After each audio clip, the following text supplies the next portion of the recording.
Disclaimer: the content of this podcast is not intended to be a substitute for professional medical advice, diagnosis, or treatment. Users should not disregard or delay in obtaining medical advice for any medical condition they may have, and should seek the assistance of their healthcare professionals for any such conditions. And now... Yeah, we don't want to do anything to scare your children. That's the last thing we want to do. We don't want to scare anybody.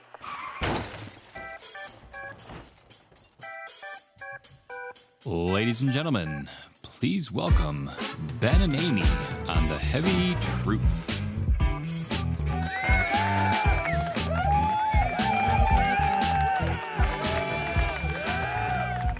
Hello, everybody. Hi, Ben. Hi, Amy. How are you? I'm great. How was your Thanksgiving? Good. It was good, filled with all kinds of Thanksgiving traditions, turkey, potatoes, corn, all kinds of the fun, fabulous foods that we love at Thanksgiving. How was your Thanksgiving? Oh, it was great. We had a house full. So Nice. that's always fun and chaotic at the same time, but it's Yes. great. Favorite dish at Thanksgiving? Green bean casserole? It's my favorite. Yeah? Is my favorite. And I don't like turkey. I'm not a turkey girl. No. No. Not at all. I mean, sure, I'll have a couple bites, but it's A white not. meat or dark meat girl if you got to have that. White. White, yeah, same. Mm-hmm. Yeah, But same. it's just I can take it or leave it, honestly. But I hope all of our listeners had a great Thanksgiving, Yes. family, and enjoying 100%. delicious food and not overdoing it. And it's the holiday, not the Halloween-week. Yes, that's a good thing to remember, ladies and gentlemen. And they, them, everything. It's a holiday. Yes, not a Halloween, right? For sure. Yes, absolutely. Awesome. So this episode, we thought that we'd talk about insulin resistance. Yes. Yes. So insulin resistance. And how that affects the body, right? Absolutely. And, many people may not know what that term means. Maybe they've heard it before, you're insulin resistant. What does that mean? Well, I know for sure one thing that is factual is that it does affect over 1/3 of American adults. So it's pretty telling, how prominent it is in our society. Yeah. And they'll go on to develop things like diabetes, right? And a host of other comorbidities and conditions like metabolic syndrome. It can lead to strokes, heart attacks, and a load of serious conditions. And so, many people believe that they can control or can tell when their blood sugar level changes. I mean, we all say that, right? Look, I feel my blood sugar dropped. I felt a little bit weak. That's true. You probably can. Yep. But I think oftentimes we don't realize when we have that sustained effect where, blood sugar remains high or that we're on the verge of having continuous high blood sugars, right? Where we're having issues that are going to lead us to diabetes and things like that. Right. Or that constant peaks and valleys of our blood sugar. And again, there's symptoms that are associated with that in itself. And people may dismiss that as, I just have a headache, or I'm just nauseous, or Right. I'm tired. I'm a little lightheaded because I didn't eat anything Yep, today. absolutely. Or I'm not feeling well. I'm a little sick, right? Because I remember as a bedside nurse, one of the things that I always tell people that we had learned, right? A lot of people when they're sick, especially diabetics, like they don't eat because they're sick. But that's one thing you learn as a bedside nurse is that you still need to eat, even if you don't feel well. Like if you're diabetic, you still need to eat, right? Absolutely. Absolutely. We have to keep our sugar levels or our blood sugar levels at a, steady, just like I always say that I want like a ripple effect versus the peaks and valleys of, blood sugars spiking and then them plummeting. And, we do know that insulin resistance is that you have a dysfunction of, the sugar levels in your body, and, it's that insulin that's released. So insulin is a hormone that's produced by our pancreas. Yes. And it is what regulates sugar levels in our blood. So, the way that insulin works is that it's almost like it's a door, and the key is opening the cells. Right, like the So- receptors and stuff. Mhm. And over time, when the pancreas is continually releasing insulin, your cells no longer want to take in that sugar and use Right. it for energy. Right. Where does it go? It just then circulates throughout our whole body. Right, dumps into the blood system and goes. Right, absolutely. And that's, that's where the problems begin, right? Because your body's not able to, you're not regulating it anymore as normally as you could, right? Then, and that's where we start to have all of those issues as we start moving towards further and further towards diabetes. Yes, and the pre-diabetes, and I like to explain to people that it's like almost like the boy that cried wolf. You're constantly having that sugar released, and over time, it no longer is actually doing what it's supposed to do, and it's you think that your body's still functioning the way it should be functioning. So you're like in a constant, persistent state of almost like a hyperglycemia. Yeah. Right. Yep, absolutely. And because it just, then that high sugar levels will go throughout your whole body and affect other major organs, hence why when you do eventually, because insulin resistance can lead into pre-diabetes and then diabetes. Right. Then If not monitored and not caught and not treated. Yes, right. But insulin resistance is preventable and it is treatable. And, that's why we're here today. We want to talk about the importance of that and how important it is. Truly, you are what you eat. And if you're, putting in nutritious foods and the correct foods in your body, you are able to then control how your body reacts to those foods. Now, once you're insulin resistant, we have to figure out, first of all, diagnose you, you're insulin resistant. Yeah.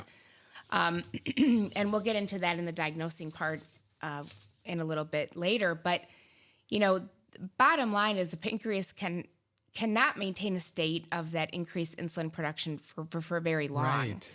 So, when that happens, there's just going to be a lot of insulin and sugar in the blood, and it just all can't be consumed by our cells any longer. And that's a persistent state of like a hyperglycemia or a high blood sugar level, right? And then, it's very well known that these effects on these, like you said, can cause things like diabetes and increased risk of cardiovascular disease. And then a lot of people realize it's an increased belly fat, right? And like that's that where visceral fat, that right? visceral fat, right? We all come in and we have the patients. We all say, "Oh, how can I get rid of that belly fat?" Right? Yep. You can't target the belly fat per se, but you can help with that insulin resistance, which hopefully, in turn, through all the lifestyle changes, blah blah blah, we turn that around, which then will help with that belly fat. Yeah, right? absolutely. And that's why, it's another reason we do abdominal circumference too, so that's another measurement. So, the insulin resistance, it definitely can be diagnosed in different ways. I think certain clinicians, there's no set, Right. This doesn't mean you are insulin resistant. Right. You don't pee in a cup and then, oh my God, you're pregnant. You're insulin resistant or whatever, right? Yes, That's not, right. There's not a test that's going to test that, or it's a whole set of factors that we say, oh, you have this, or this, or this, and this, and blah, blah. It's a combination of things that lead us to give you that diagnosis, right? Yeah, absolutely.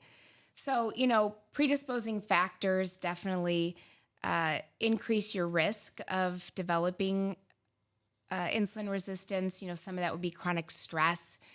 I really like to hone in on that with my patients who have this chronic state of heightened stress. The other thing Are is you in a chronic state of heightened stress? I currently no, unless you want to keep attacking me, you can.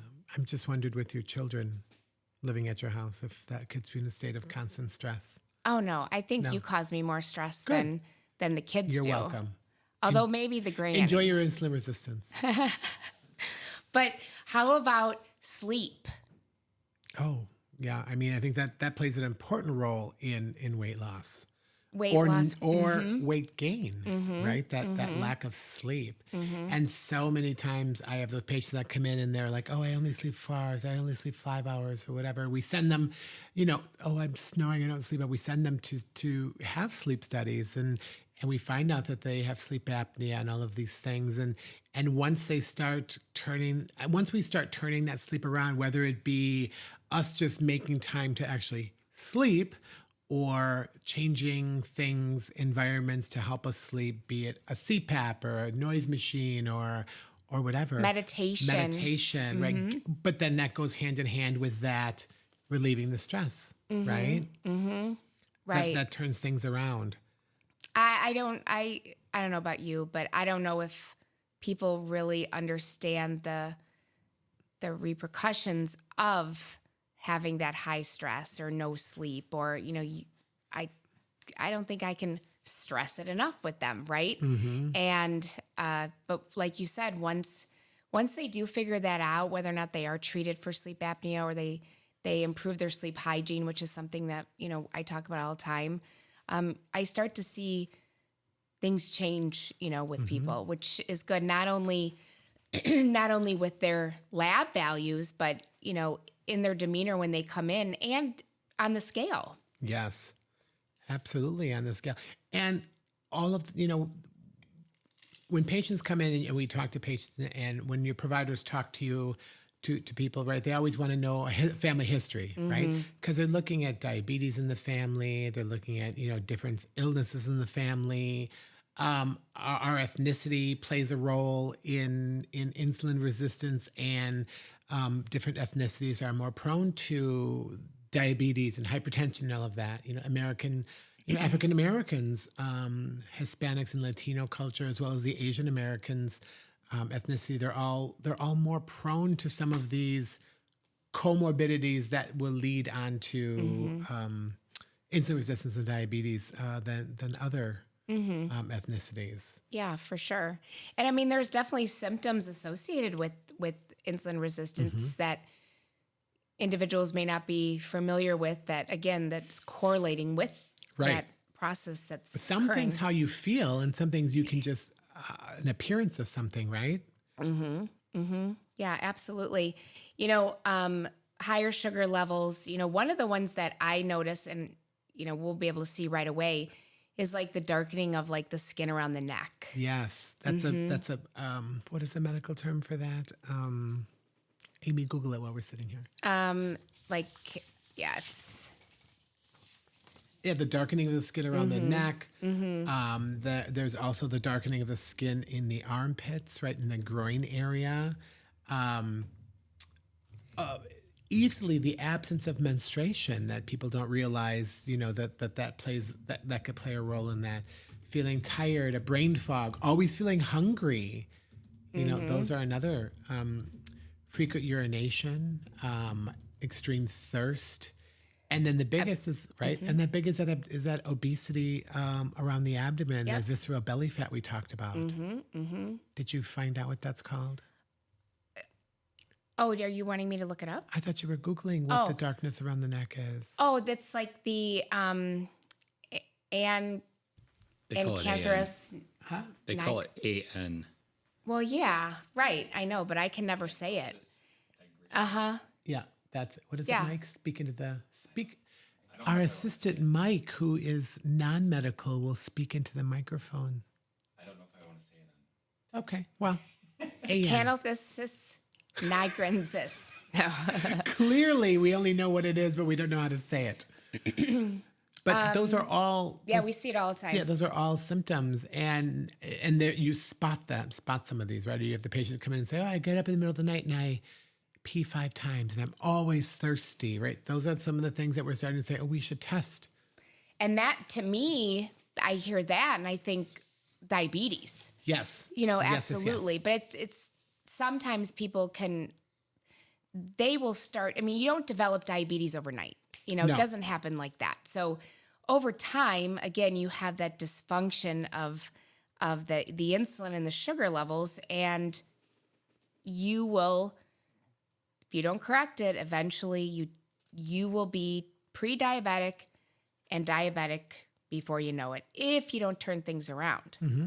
Acanthosis nigricans. So that is a darkening condition around the neck where it becomes thicker and darker, patches and streaks, usually in the skin creases and folds, usually around the neck, armpits and elbows and groin areas. Oh yeah, I see it all the time. I just can never say it. No, I can never say it, and I keep forgetting, and I always am like, it's AN, but you see it, and then you're like, that's what it's called. That was on my boards. I remember that. I remember that term being on my boards. So I mean, and you passed it. Yes. Yes. First time. Yeah. Just can't pronounce anything. Yeah. Neither could Mike, though. Yeah. So yeah, I think people, when they have their lab results tested, there definitely are hints that things are, maybe not going in the right direction. And when you say lab results, what are you looking at as a provider? So when I'm looking at lab results, I'm looking at their cholesterol levels, specifically triglycerides. Correct.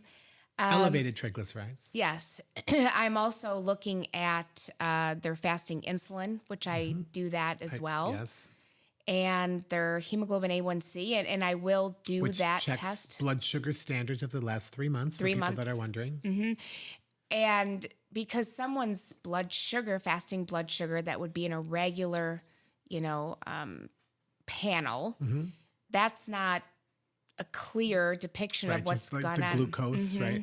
Right. That is the sugar in the blood at that time when they took the blood, not over the past 3 months. Not right. Absolutely.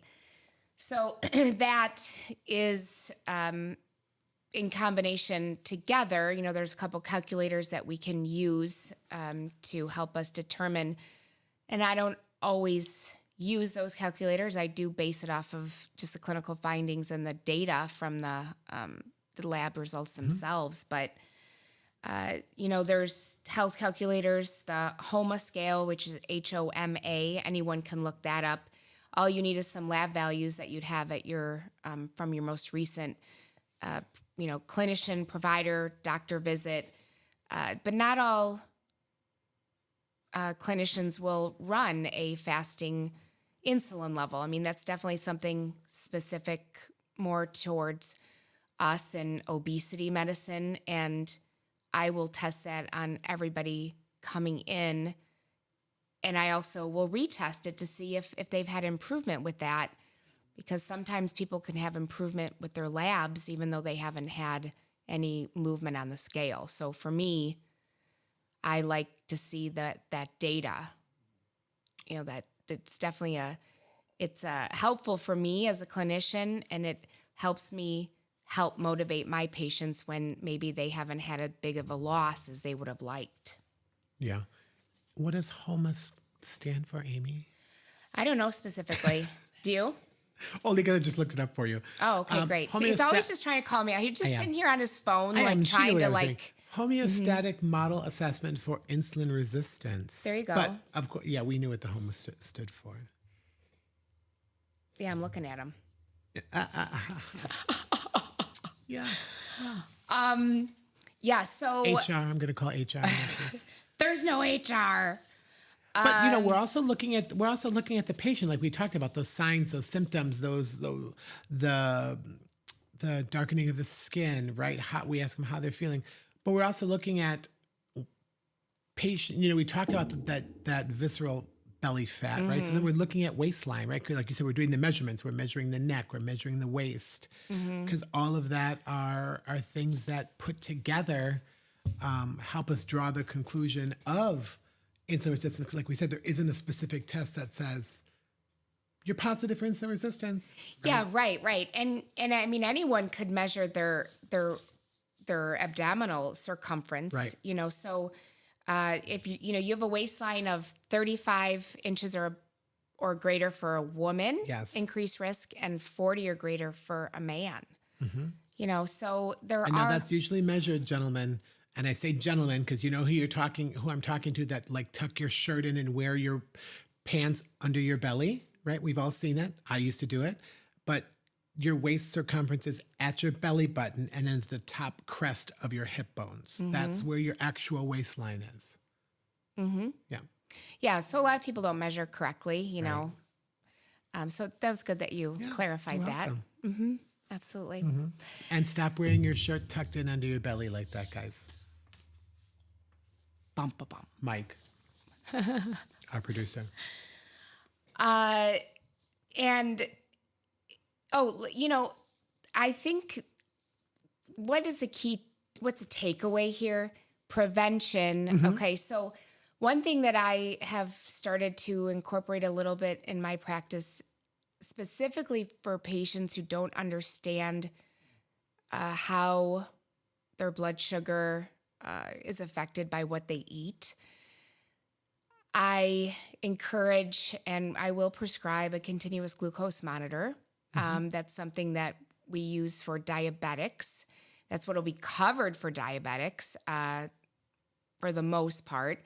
But it's just continuously checking to see what your sugar levels are doing at all times. And I use this to help educate my patients when they don't understand, when I'm trying to say, hey, why don't we try eating X, Y, and Z? Let's check your blood sugar an hour or two after. Let's see what kind of, if you've had a response to that. Did your blood sugar rise after eating that? Postprandial. Yeah. What about if we combined that with, if you're eating, let's say a banana, which is one of the highest sugared fruits, and carb. And carb. 25 to 27 carbs per Yeah, banana. it's a lot, right? But if somebody is eating protein with that produce, they're not going to see that much of a spike. Right. And the spikes and valleys, again, are the ones, that's what causes insulin resistance. So making sure we're always pairing, those food groups together, it's going to help. Yeah. A balanced diet like we talk about. Exercise is, again, super important. We talked about that, briefly before in our last episode, how, dietary changes, 70 to 80% of weight loss and or weight gain is based off of what you put in your mouth. But then we've got the 20 to 30 of exercise. But exercise is super important to help prevent insulin resistance or to help improve, if you're already in that state. Yeah. Or also to help maintain where you currently are, right? If you've already reached your goal, right? And again, it's your goal should be something that you set, not something that I have to set or you set as a provider, right? Go on. So when your patients say to you, I don't like to exercise, or, I just can't fit it in. There's no time in the day to fit it in. How do you help them? What do you say? First of all, I tell them there's always time in the day. It doesn't matter. You don't have to get up and go for a jog for 30, 40 minutes to an hour, right? You can do, like we had talked about last time, the sit and be fit. You can do, on the internet, there's plenty of 5-10 minute workouts that you can do just sitting at your desk. It's your lunch break. Go for a walk. Get up and walk around your office. Park further away at the grocery store. Pushing the cart around the grocery store can be a workout for some of our patients, right? So people need to get out of the mindset that exercise is a complete 30-minute time, breaking a sweat, doing all of that, right? There's always time to do a little something, and it doesn't have to be daily. What we suggest to our patients is that we increase from where we are, right? So we want 30 minutes of physical activity. Yes, we would love to see that each day, 3 to 5 days a week, right? But again, if you're not currently doing something, don't think tomorrow I'm going to start, I'm going to start on the treadmill for an hour every day starting tomorrow. We have to build up. I tell my own mom, she does 30 minutes a day, but sometimes it's not in a whole 30-minute block. She'll go for a 10-minute walk 3 times a day. Sometimes it is 30 minutes. It is where we can fit it in. Yeah, you have to meet people where they are, and you have to find things that you don't mind doing. Right, you can't exactly. you can't, develop or help people develop a workout plan if, they hate riding a bike. You Yeah. can't tell them you got to go ride a bike 3 days a week, right? So funny story is I go to the gym. I usually go 5 of the 7 days a week, and I have now built it up to where I run 3 miles on the treadmill. And I watch all of these people at the gym, and I see the elliptical machine, and I always see it on TikTok, Facebook, all these people. So I'm going to go do the elliptical now because I run 3 miles a day. Girl, 10 minutes on that elliptical, I thought to myself, what the absolute F is going on? I had to get off that. I thought I was going to have a stroke because I run 3 miles a day. Why can't I do the elliptical for 10 minutes? I must have had it programmed. I must have done something wrong. Yeah, no, it just wasn't an exercise I was going to do. All that stuff flopping around and me trying to breathe and focus and not fall off that thing. No. Yeah, but at the same time, like I say, and I've said to you, you running 3 miles a day, your body's used to that Yes, now, right? and I couldn't do Right. that. But it's something No I built way. up, like you just said about Right. how you talk to your patients. I didn't get to the gym 3 years ago when I started on my weight loss journey. I didn't go to the gym and be like, I'm going to run 3 miles today. I built it up over time. I slowly walked. I changed the incline, and then I slowly started running. I would walk for X amount of time, run for 5 minutes, walk, and that's how I slowly built it up. And now I'm starting to add that resistance training and weight training, into that. So it's what I can do and what I enjoy. And I found when I do things at the gym that I hate, then I get done with it. I want to be done with it. Or you don't want to go. You don't want to go. No, because it's like daunting and Yeah. you're like, no. Yeah, absolutely. So what is the takeaway then from the whole insulin resistance, right?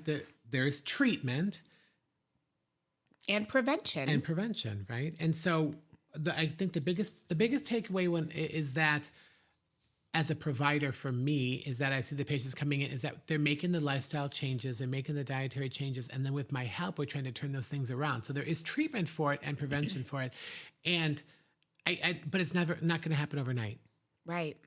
Yeah, there's definitely, there is medication, we can use to help treat that and help treat the blood sugar levels, to keep them more stable. It is funny. One of the treatments on there is a diabetic medication. Yeah. All of them are, but one of them I was laughing because it actually can cause, one of the side effects is weight gain. Yes. So, I look at that and I'm like, you just really wonder if, you're treating somebody, and this goes same for people who are diabetic. A lot of the diabetes medications can cause weight gain. Insulin. Yep. That's one of them for Insulin is sure. a weight gaining medication. But yet we're saying we need to help you with that to bring your blood sugars down, right? Mm-hmm. Yep. And that's why, these GLP-1 medications, which we'll get into in another episode, are fantastic because they treat everything, weight, sugars. Yeah. A lot of these medications we can use as providers, we can use off-label, and I think the things that we need to, anything with these individuals that you feel like you're having any issues, like we had talked about, the biggest thing is don't wait. Go to talk to your provider about it, whether it be your PCP, whether you're going to your OBGYN. Talk to someone, let them know what's going on. I'm peeing more. I am having some blurred vision. I am having any XYZ. Just get that talk going so that way these tests can be run. So that way we catch it now and not when it actually becomes diabetes or it becomes, or worse, a stroke or heart attack or something like that. I think that's the biggest takeaway from it all. Yeah, I agree. So For sure. I hope this helped everyone clear up some of the confusion with that term insulin resistance and ways to help prevent further damage or prevent diabetes from occurring. It is something that we just need to be mindful of and be on top of it so we can make sure that it doesn't progress to something worse. right, we have to be our own ears and eyes and things in order Our own to take it advocate. to our own advocate. So maybe you learned that the darkening skin around the neck that Amy can't pronounce. Pronounce. Talk to your doctor about that. And, and that might be see where if we they start. can pronounce it. Yeah, see if they can pronounce it and start there because Amy passed it on her boards. But well, thank you so much for listening and tuning in. Yes. And you can go find us all over the internet, right? Heavytruth.net. We're on TikTok, Facebook, Instagram, X, Twitter, whatever, X. Drop us a line. Let us know. Tell us how great we're doing. Tell us where we suck. Tell us what we want to improve on. Tell us what you'd like to hear. Yeah, what topics? What topics? You tell us, because, we got topics, and Amy and I could talk about ourselves, or I could talk about her, or whatever. But just keep listening and talk amongst ourselves and talk to your providers. Mm-hmm. That's the biggest takeaway. Absolutely. All right. Take care. Take care and see you Till guys. next time. Till next time. Talk to you soon.